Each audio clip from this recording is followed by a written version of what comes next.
Selamat datang di Kamisteri, di mana kita akan bahas hal-hal yang masih berbau misteri, entah itu hal goib, mistis, konspirasi, bahkan teori. Kali ini kita kedatangan narasumber nih. Katanya dia mau cerita horor lah, ya kan? Oh, horor. Nah, terus kenalin dong. Oke, nama gue Jasnil Nugraha. Gue salah satu mahasiswa BINUS. Nah, gitu aja lah lagi. Kalau kita udah tahu kan siapa, gue Alpaki. Gua Ais. Mungkin cerita horornya ini banyak atau satu, dua, apa satu aja? Satu aja, kalau Satu gue aja. kebanyakan mungkin Oh.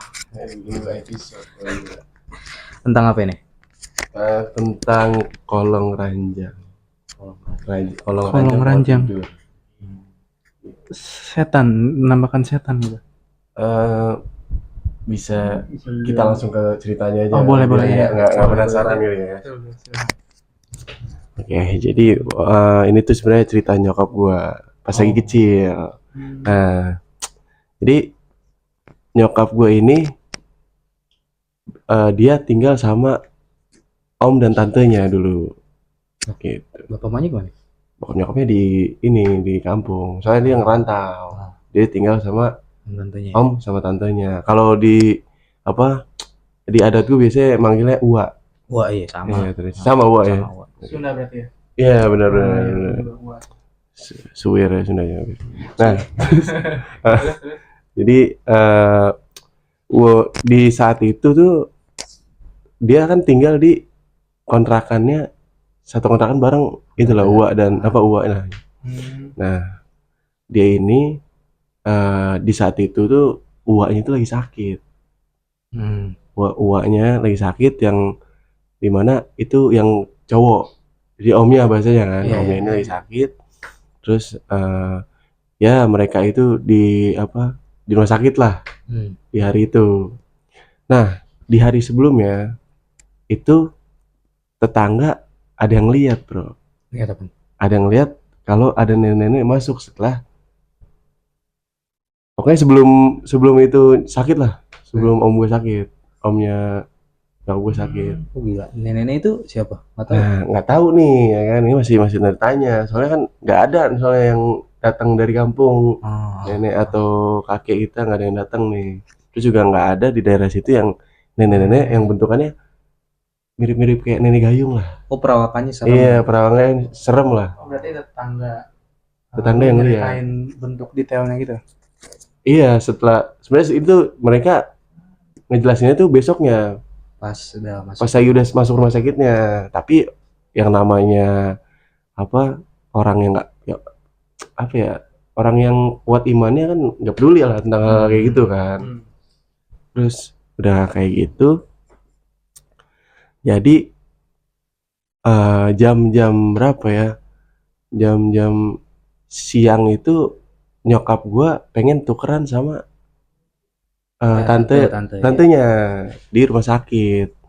Nah, pas lagi tukeran itu kan ruangannya cuman ada satu ranjang doang kan di rumah sakit itu. Terus keluarlah dia. Berarti kan kayak ya udah lu doang sendiri nih di ruangan itu. Iya. Yang sakit di situ pasiennya cuma satu. Nah, keluarlah nih tante gua dari ruangannya. Dari ruangannya. Nah, keluar dari ruangan, dia pengen tukeran di depan yang biasa harus tukeran tuh kan. Soalnya kan nyokap gue pengen keluar nih. Udah masuk. Pas lagi nyokap gue datang pengen buka pintu, itu ada suster yang nyamperin nyokap gue. Katanya, "Loh, kok masuk ada yang masuk lagi? Tadi perasaan ada yang masuk gitu." Waduh. Itu rada merinding nih. Nah, setelah gitu nanya dong nyokap gue, nggak ada yang masuk sih. Siapa? Nggak ada yang masuk kok, ini kita juga baru tukeran di depan gini. Udah kelar kayak gitu, ada tadi ibu-ibu bentukannya pakai kayak selendang gitu di kepala, ditutup gitu masuk. Tadi ya saya juga sempat ngeliatin sampai dia masuk gitu kan. Sudah kelar kayak gitu, masuklah, dia nggak peduli gitu lah. Mungkin susternya salah lihat kamar kali ya, kayak gitu kan mikirnya. Ini cerita mungkin adalah udah 20 tahunan yang lalu, 30 tahunan yang lalu. mungkin pas Jakarta masih isinya rawa semua ya. Gitu kan. Terus udah kayak gitu, selanjutnya itu kejadian kan di rumah sakit kan. Dia pulang lah di sorenya, sore hari, jam-jam 5-an. Yang dimana dia tukeran buat ngejagain ponakannya yang masih balita, bro. Jadi ponakannya ini umurnya ya umur 5 tahun 6 tahun lah. Masih yang apa ya, 4 ya, kalau di ini kita masih bilang apa, belum tahu apa-apa lah, belum ngerti apa-apa lah, masih suci kan. Iya. Terus udah kayak gitu, pulanglah dia kan, tukeran lagi tuh. Iya. Tantenya itu kan cuman buat bersih-bersih, ganti baju mungkin kan, ngambil yang penting-pentingan. Iya. Udah tukeran, baliklah nyokap gua nih. Dia jagain balita jagain ponakannya nih di kontrakan itu. Terus habis itu dia ini di jam habis maghrib sholat dong. Iya. Sholat maghrib, sholat isya, gitu kan. Nah, udah habis sholat isya di jam 8-an masuklah mereka ke kamar. Jam 8 jam 9 lah, pokoknya udah lumayan malam gitu. Terus Masuklah dia ke kamar, habis itu datanglah nih kan ponakannya juga kan, habis main di luar gitu kan. Maksudnya kayak habis main di ruang depan gitu, masuk ke kamar. Terus tiba-tiba dia yang ponakannya ini ngeliat ke bawah ranjang kasur. Ya kan, ranjang maksudnya kasur. kayak out of nowhere tiba-tiba Iya. untuk bawa kasur Gini, gitu. iya kayak ngeliat gitu saat gitu ya. Tiba-tiba banget. Terus kayak ngomong, "Nek, ngapain?" gitu. Nek. Iya. "Nek, lagi ngapain?" kayak gitu. Nek. Iya, kayak gitu. Nah, Lah, itu siapa tuh? siapa itu? Kalau logikanya kan ya dia berdua di situ kan. Nenek ngapain juga di bawah kasur. Betul. Iya. Siapa tuh ya? Belum ketahuan sih. Belum ketahuan sampai sekarang. Ya kalau misalnya belum ketahuan sih setelah ada cerita lanjutnya lagi. Terus habis itu pokoknya nih langsung diangkat dong ponakan gue sama nyokap gue ini. Oh, bukan kasurnya diangkat. Ya, mungkin keberatan Oke, terus ditanyain. Apa sih kamu dek gitu kan, ya gimana sih, kayak kita takut tapi Iya. bingung, takut tapi bingung. Hmm.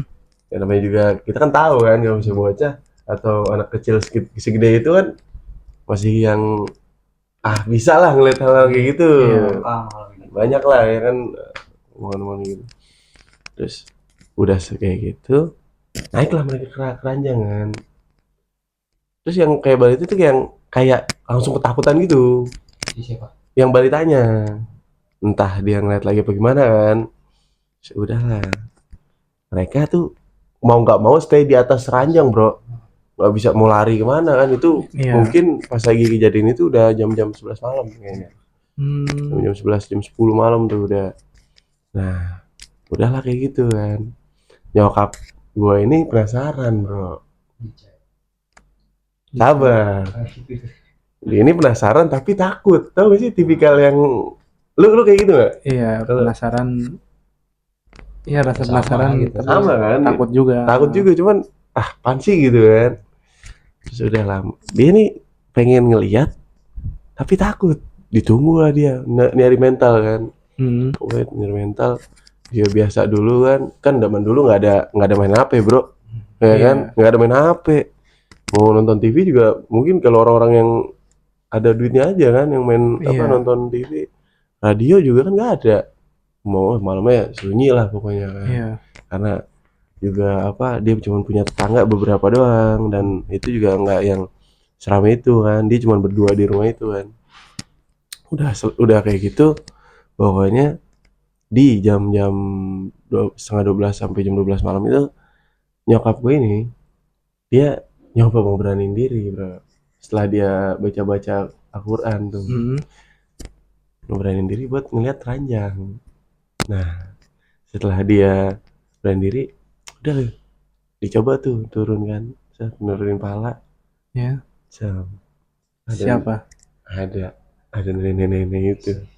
Dia bentukannya kayak, lu tau gak sih, ngeringkup gitu. Ngeringkup tapi ngadepnya ke sono. Berarti nggak ngeliat ke Enggak ngeliat muka nyokap. arah nyokap lu nggak? Dia kelihatan rambutnya, kelihatan gitu, apa badannya segala macam. Tapi nekuk gitu karena kan Bukan kayak orang tengkurap gitu. bukan, jadi kayak duduk terus kayak gini. Iya, kayak gitu. Jujur. Terus udah kelar. Serem sih.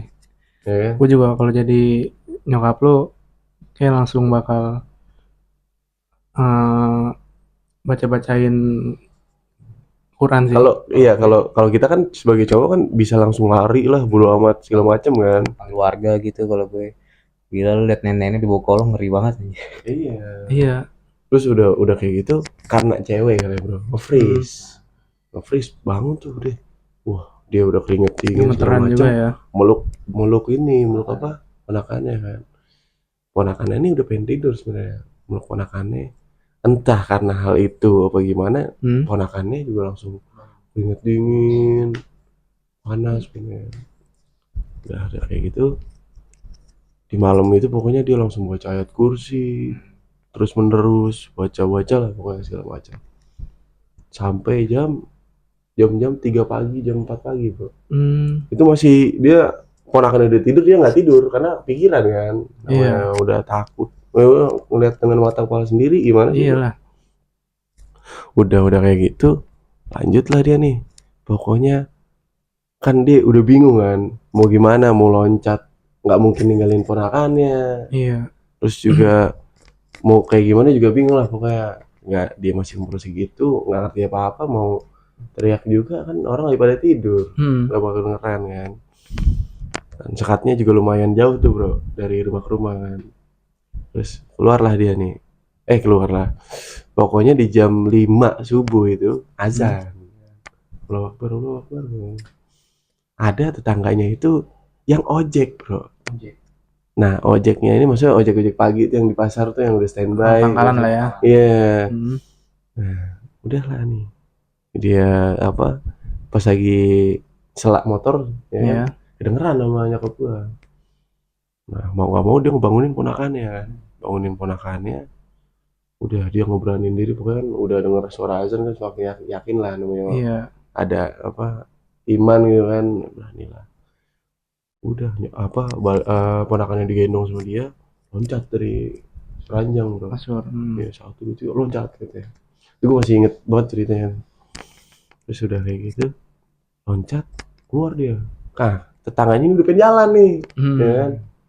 Keluar, buka pintu, langsung teriak, Pak, gue lupa namanya siapa, Pak, tolong gitu kan.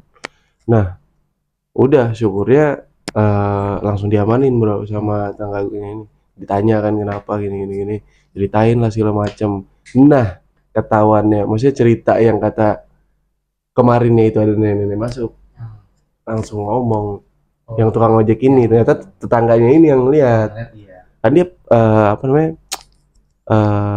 berangkat pagi, pulang malam kadang kayak gitu. Terus ada cerita lanjutnya tuh di malam di besoknya lagi. Pokoknya udah diamanin segala macam. Nah, pas lagi enggak, ini masih di hari itu juga. Kan diamanin nih pagi-pagi. Iya. Udah pagi-pagi diamanin. Tukang ojek ini ya namanya bapak-bapak bodo amat, Bro. Ya kan, masuk. Dia masuk. Udah ngecek ke kolong. Enggak ada apa-apa. Enggak ada apa-apa emang. Enggak ada apa-apa. Tapi ada barang-barang banyak. Yang padahal harusnya enggak ada. Barang-barang apa tuh? Nah, karena dia nggak mau nyentuh atau gimana kan namanya tetangga ya. Iya. Kan dia takut juga pasti kan. Ya udah dia bodo amat dulu tuh. Mungkin anak kecil kayak dia mikirnya anak kecil pada ini kali ngawur kali gitu kan. Takut aja nih pada nggak bisa tidur gitu kan. Terus lagi udah kayak gitu besok pokoknya entah besoknya entah malamnya di itu tuh langsung manggil ustadz.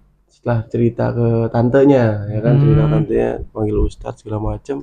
Soalnya di rumah sakit juga katanya ada beberapa cerita-cerita yang anehnya bro, cuman gue lupa tuh ceritanya gimana yang di rumah sakitnya.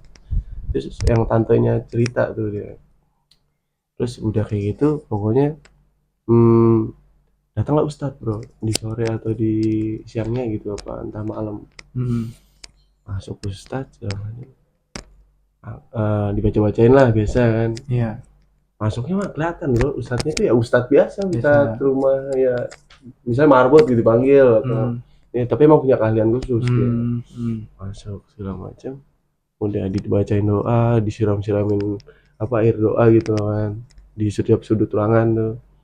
Sudah lihatlah bawah ranjang, lihat bawah ranjang dibuka, ditarik ya kan ranjang kan. Tapi di bawah ranjangnya tuh nggak dibaca-bacain atau disemprot-semprot. dibacain.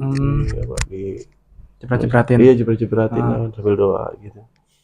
Udah ditarik, diliatin. Ada sajam. Iya, ada sajam kayak Keris. entah kayak ya kayak gitu-gitulah. Ngerti gue, pokoknya sajam dia bilang, ada sajam, ada surat-surat yang digulung-gulung. Yang iya. Tulisan Arab gitu masih. Kayak gitu-gitu lah pokoknya. Terus udah kayak gitu, udah dong ya kan, ustadznya langsung ngambil, dibakar. Pokoknya dibuang lah. Iya. Nggak ngerti gue gimana apa. Harusnya sih dibakar ya. Iya benar, terus udah kayak gitu segala macam. Udahlah, out of nowhere itu emang namanya penyakit hilang bro. Om ini penyakitnya hilang, pulang segala macam. Langsung penyakitnya hilang gitu. Penyakitnya hilang besoknya sih. Nah pas lagi udah doa kayak gitu segala macam, pokoknya pas lagi ustadznya masuk itu bro, ternyata nih point of view tetangganya lagi, ada neneknya langsung bot gitu, maksudnya kayak kenceng gitu keluar dari Itu apa dari tetangga lo ngeliat nenek itu langsung keluar gitu. Langsung keluar kenceng tapi kayak sekelibat nenek itu tapi bot gitu. Kayak gitu. Maksudnya kayak kabur lah. Udah kayak gitu ya udahlah, besoknya langsung sembuh. Entah itu santet atau apa kiriman biar keluarga gimana gitu kan. Nggak tahu tuh. Cuman sih setelah kejadian itu langsung sembuh om ya, wah gue itu. Berarti kiriman dari orang mungkin yang nggak suka sama keluarga. Mungkin. Lu itu mungkin ya. Mungkin. Lu so percaya itu tapi sama ceritanya? Gue sih karena ngeliat nyokap gue ini yang tipikal nggak takut dan kadang bodo amat juga, percaya gitu. Dan cerita dia tuh selalu apa ya, selalu make sense aja. Soalnya mungkin ada beberapa detail yang nggak gue ceritain gitu kan. Ada beberapa detail yang nggak gue ceritain, jadi kayak nih gue nggak bisa ngasih kepercayaan lebih nih ke penonton atau lu pada lihat. Ini terserah kalian juga kan, mau percaya atau enggak. Kalau untuk gue sih pribadi percaya gitu. Sekarang gue mau nanya deh, kalau menurut lu bang, bagian terserem itu pas di mana? Ya yang itu, yang pas ponakannya nyokap lo ngeliat di bawah kasur tuh, sama yang nyokap lo ngeliat langsung, itu ngebayangin sosok apa nenek-nenek bentukannya kayak begitu sih, itu serem sih. Lagi dia ngeringkup gitu ya? Iya, maksudnya kan gua kira kayak tengkur biasa gitu kan ya, ternyata kayak nengkup gitu kan. Itu part terserem yang gua menurut gua serem itu sih. Kalau lu sendiri? Ya sama sih, situ juga. Tapi gue yang bayangin aja gitu, lu lihat kolong gitu kan, terus ada orang ngeringkup begitu, ngeri banget itu kan. Berarti itu dia yang bikin, karena kan pada akhirnya kan ternyata diduga kan banyak barang-barang, kita ngomong santet lah ya. Ya berarti ternyata itu yang mungkin penyebab yang bikin uak lo sakit. Tapi lu tidak mencoba menelusuri gitu, apa yang sebenarnya kenapa nih uak lu sampai begini gitu? Sebenarnya ada juga tuh siapa yang ngirim. Oh tahu? Ada, cuman gue itu lupa detail itu. Karena kan itu cerita. Bukan, aman. Itu tangga emang maksudnya baik lah hubungannya, baik, aman aja itu. Boleh gitu bang, luar. Tetangga masa gitu ya? Tetangga masa gitu. Itu bukannya aman. Kalau tahu sih lebih ini lagi ya. Berarti emang yang ngirim itu jahat sih. kalau misalnya memang ternyata ada yang ngirim tuh, orang emang jahat sih, pasti iri sama keluarga lo. Nanti misalnya kalau lu yang ngirim nonton nih, lu mau ngomong apa deh? Nah ya nih, mungkin Buat lu yang ngirim, masih hidup. semoga sehat-sehat aja. Kita Nah, iya. kita harus suzon, bro. Ya, kan? Damai ya. Damai. Damai. Nenek. Hmm. Gimana serem lagi nenek begitu. Iya, ya, enggak, kita doain aja, mungkin lo doain semoga keluarga lo sehat-sehat gitu. Nah itu dia ceritanya berarti ya, serem sih, karena ujung-ujungnya ternyata santet-santet gitu ya. Ya guys, mau baik lagi nih, terserah kalian mau percaya atau enggak. Sebenarnya kita semua pernah ngerasain lah hal-hal kayak gitu, hal horor kan ya. Nah, terserah lah mau percaya atau enggak, tapi kayak gitu. Banyak kok orang yang ngerasa beneran. Oke guys, mau tutup bang? Nah itu dia segmen kita kali ini. Kita lanjut di episode selanjutnya. Gua Faiz Gua Faki. dan narasumber kita. Jason Ilham Nugraha. Sampai jumpa di video berikutnya. Dadah. Dadah.